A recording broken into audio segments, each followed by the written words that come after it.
as a lovely rainbow. They have the most awesome rainbows in Wales. Look at that. It looks like it's originating from where my mooring's gonna be. Morning! It seems like it's been ages since we've been down here. Hope you like the video of the rainbow, by the way. I took that really quickly from the van. It's now gone, as rainbows do. Anyway, yeah, I've had a holiday, just been away. There's been a jubilee, there's been work, lots of work, and all kinds of things. I was a little bit ill, so I haven't been down here for a couple of weeks now, maybe more actually. So it's really good to get down here, nice and early in the morning, all alone, just the way I like it.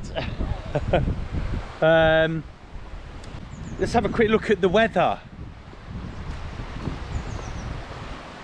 So you can actually see. Let's do a reading with the anemometer, and you can see, yeah, look, it's definitely, it was nearly 13. Just going to come out of the water. There's no sense getting my feet wet and cold. We are a little bit sheltered here, but the wind is coming from over there today. Sort of there today. Okay, it's down to 3. Let's go back out here. So I don't want to get my feet wet. I'm a sailor, for God's sake. Okay, the wind's died down a little now. You can see there's a lot of chop today. And anyway, you might be able to see out there, there's a little mooring appeared. And that's ours.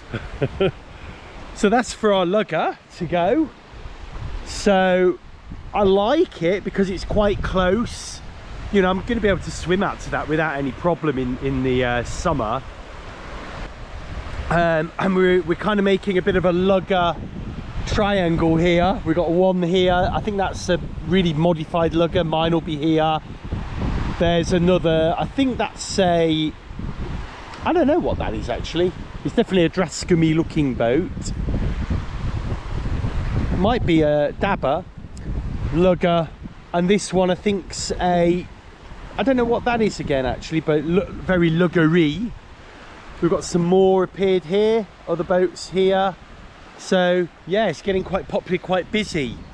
And it's as if on cue the sun is out. Wow, gosh, that's bright.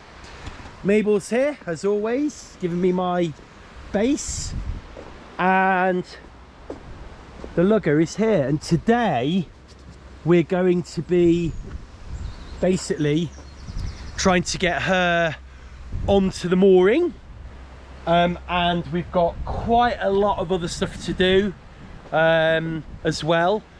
Weather wise, yeah, not sure what's going to happen, so we'll do our best, and let's see what happens. So,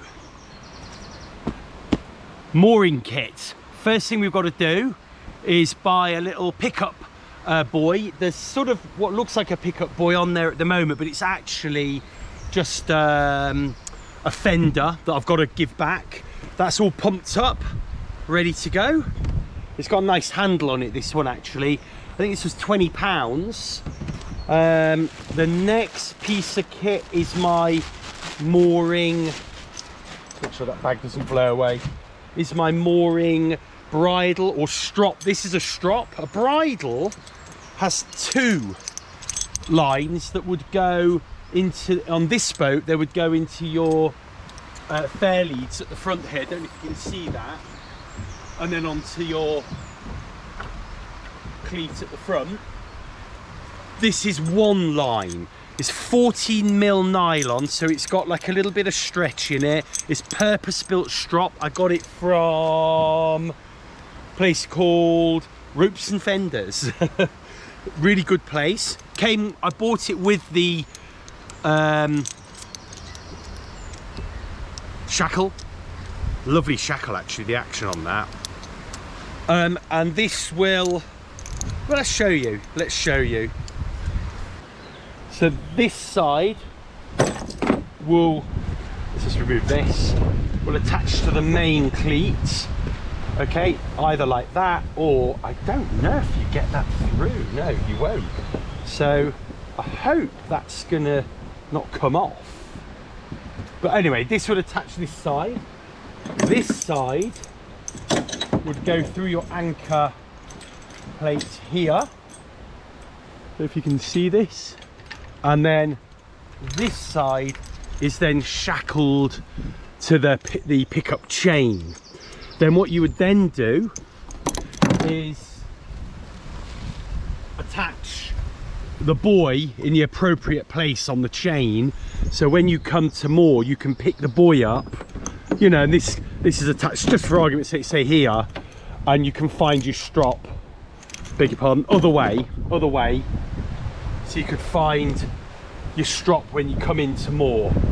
I've just got to work out exactly where, whether it goes here or whether it goes closer to the chain, I don't know. A couple of other bits I've bought because I didn't really know, well, because I don't know what I'm doing when it comes to mooring. I've had some good advice actually from some of the guys, but I bought 2 of these Titan shackles. These are these round ones. I think they're called bow shackles. And why? Because they're round, in fact this is the same, it means that when the mooring moves, when the wind moves, it's a lot less wear on there and a lot less to catch on, you know, than a normal U-shackle, which could catch in sort of the corners. Now these are proper rated. This one I think was the one I thought would be the right one to get. And if you look at the size here, it's about right, as long as it fits on the chain that side. This one was a bit overkill, but again, you know, same size. And they're proper rated, so I think the braking force, so this was like 9,000 kilos. This one's 2 or 3. I mean, the boat's 300 kilos. I think this was 2,000 working, this was 750 working. So I think I'll put the big one on because I may as well. And I think I'll use those because they look a little bit better than this one.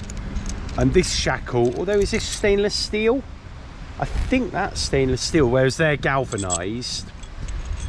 But this one I think I'll keep. I've got other uses for that. And it actually opens and closes so nicely that, yeah, it might be useful for something else. Whereas these are galvanized. Yeah, they never open quite as nicely because of the galvanizing just roughs things up a little bit. Oh, let's not lose that.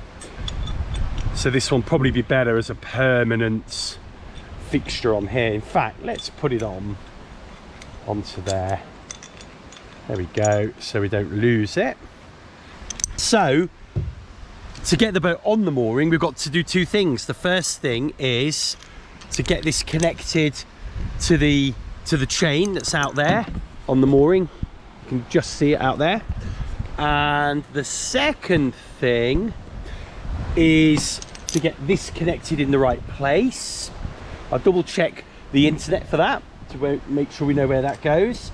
And then all that's left to do is to motor the boat up to the mooring and get her attached, which today may be a challenge. There's one other thing you have to do when mooring your boat on a permanent mooring. You can't use the cover on the boat because there's no way you're going to hook the straps underneath underwater. So I actually have got this that came with the boat. It's like a proper internal cover. Now, if we go and have a look, the best example is actually exactly the same as that lugger there, the white and green one. But actually the best example is to show you that red one over there. And what it does is it stops the rain or potentially any, you know, water that splashes into the boat from getting into the middle here, into the cockpit. Now the cockpit, there's no escape. They're not self-draining, these luggers. This is the bit here that drains. So the water, the rain and the water that comes down should run off like a tent and into the scuppers here, thus keeping the water out the cockpit. The kind of rain we've had the last few days, you know, could easily fill that cockpit up, and then, you know, if it fills it up too much, you've got a problem. You know, you might not be able to bail it out so easily. And the boat, I don't think the boat would sink because of its buoyancy, but it would be there floating about underwater. That's not a good thing, is it, really? So here's the green, I don't even know what you call it, I just call it like little tent at the moment, or cover, and you can see that would go along to the back there. And actually that's what these little clips are for here. You see all these little clips all the way along, they keep it nice and secure here like that. And then you can see, let's have a look, it might not go as far back as the mizzen mast, so the mizzen mast probably can stay in situ, and the front here, it will obviously go over the mast, and you've got this little area here, look, that velcros open, and then this goes up the mast. You could even put a rubber bungee around that, but that would stop like 99.9% of the water or rain getting in. So what I'm going to do is we're going to just do a very quick rough fixing, see if we can get this set up. What I can't do is put all the masts up, and then because I need to take the boat through here to launch it, so I'm just not going to put the masts up right now, but we'll see if we can get this on.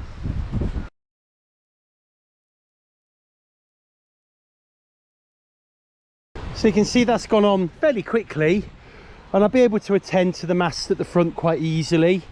Incidentally, any water that falls around this sort of bow area is all gonna generally come off onto the side here.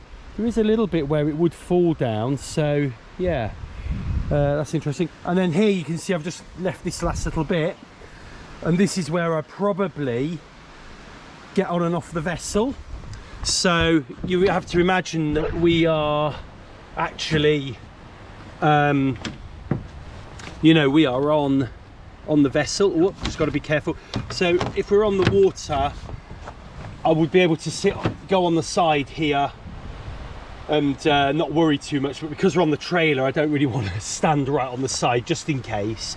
These will be the last ones, but actually what I can do when I'm getting off the boat, I'll probably do that from the pilot, these last few, and when I come onto the boat, I'll probably undo a few so I can step on. But that's the cover sort of done. Just got to make sure that's on. And then the only other things I'd say are that we've got these two lines in the middle, and they are to sort of give it a little bit of runoff. So I've got one there, and I've got another one in there.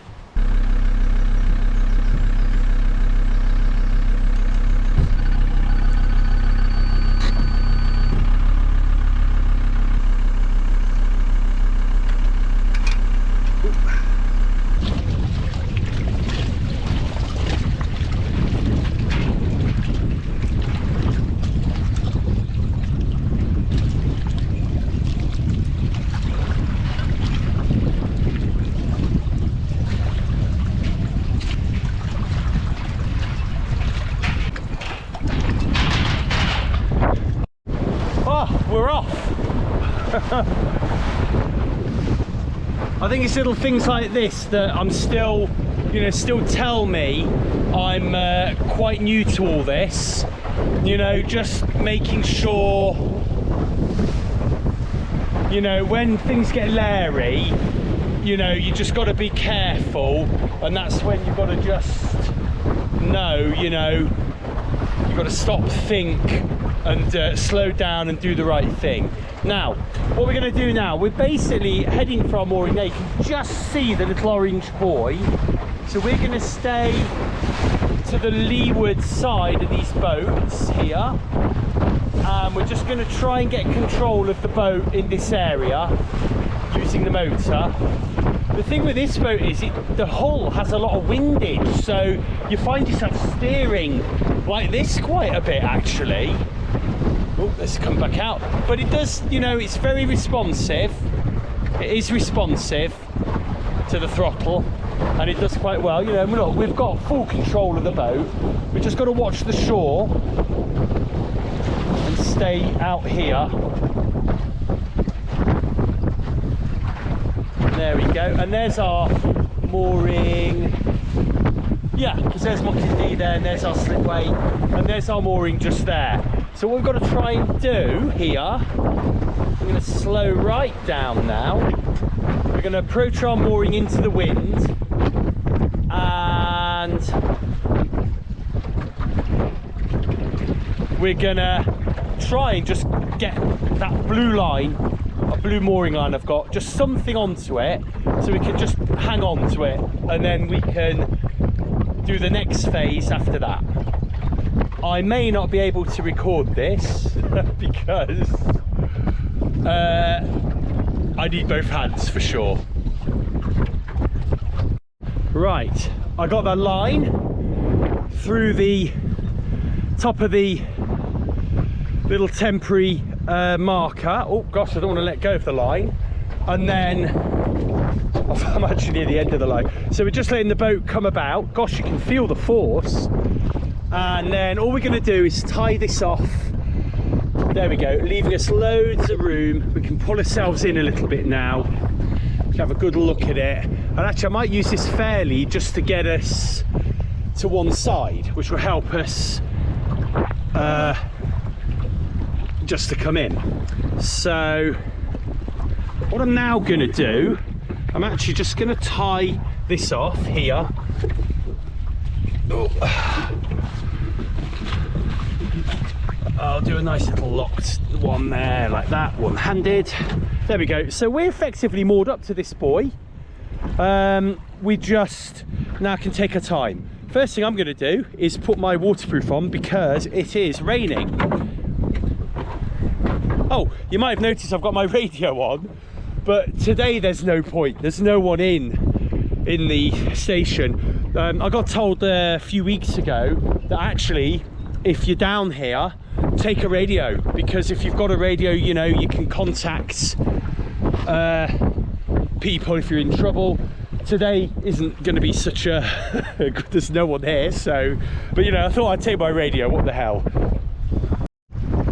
Oh, wow, it's foul weather. It really is. It's horrible. I could not have picked a worse day to do this. Anyway, I've got the buoy in. This is like the marker buoy, or the pickup buoy.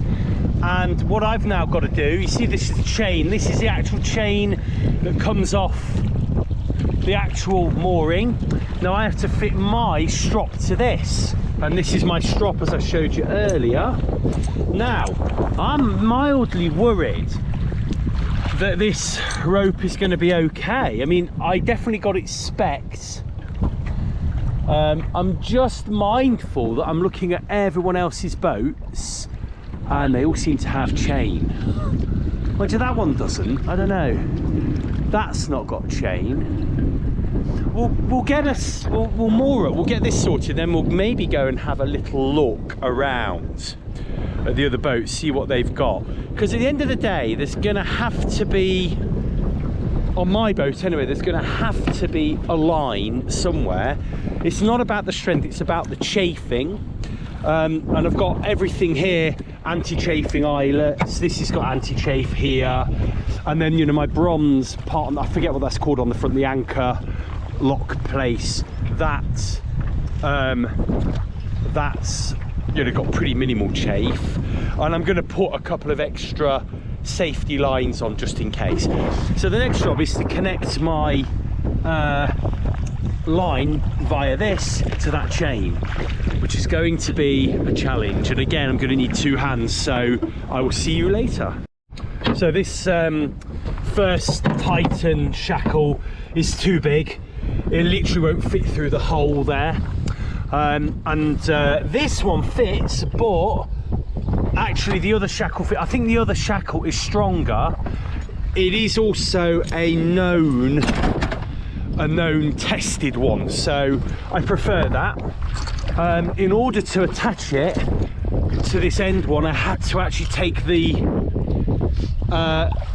marker buoy line out. I couldn't fit it in otherwise, but that's now, you can see that is now attached right there.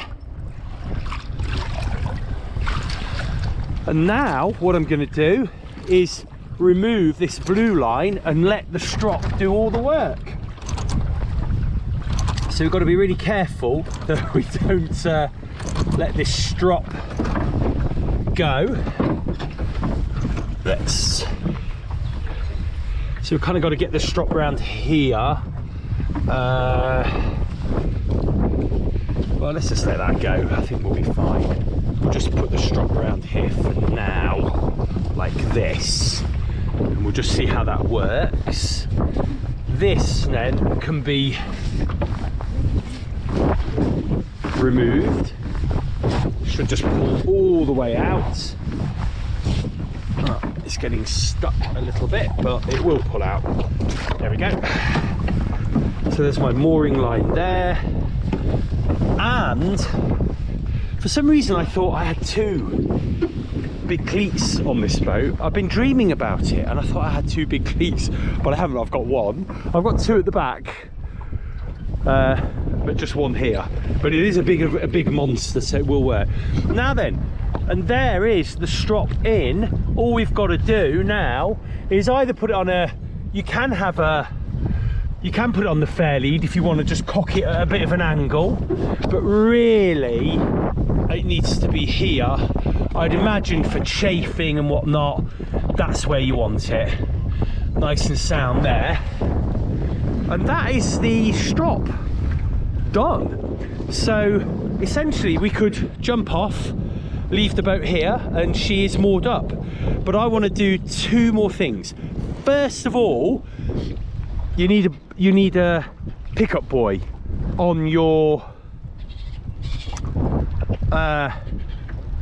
painter somewhere, or on your strop, sorry, somewhere.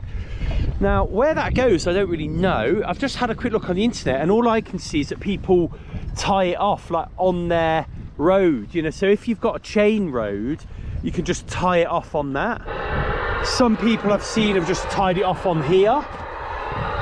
Oh, that's just my radio having a Barney. There we go. Does that from time to time, I don't know why. Oh, you could tie it right down the bottom by the chain, but then it'd be much more difficult to get. I don't know. I'm going to put it on the chain because I think it's going to sit better there, and I'm going to use this line here because it's really good nylon line. And if Rob wants it back, he's going to have to ask me for it. I haven't really got any other suitable line, to be quite frank. This isn't an essential element. You know, if we were to just take this strop off now, it would just be a real pain in the neck to get the chain. It would just all sink down. It would just be a pain in the neck to get it out. I'm just seeing how much. This is a 3 meter strop I got in the end because I thought, well, that's what I need. Oh, radio's off again. Everyone else seems to have slightly, well, that's quite a long strop there. I think we're all right. I'm okay with this. So the next job is to get this pickup buoy on, and then we can have a play, see if we can moor up, pick it up, see what happens. So I'm not so good on my knots. I'm kind of forgotten my knots. I think a reef knot's not going to work here. So what I've done, I've just done 2 bow lines together, which I'm told is a valid way of tying you know, 2 ends of rope together. And that one's not right, that's got slipped. I'm gonna have to do this one again somehow, but let's leave it for now and let's give this a little test. Let's get that off there.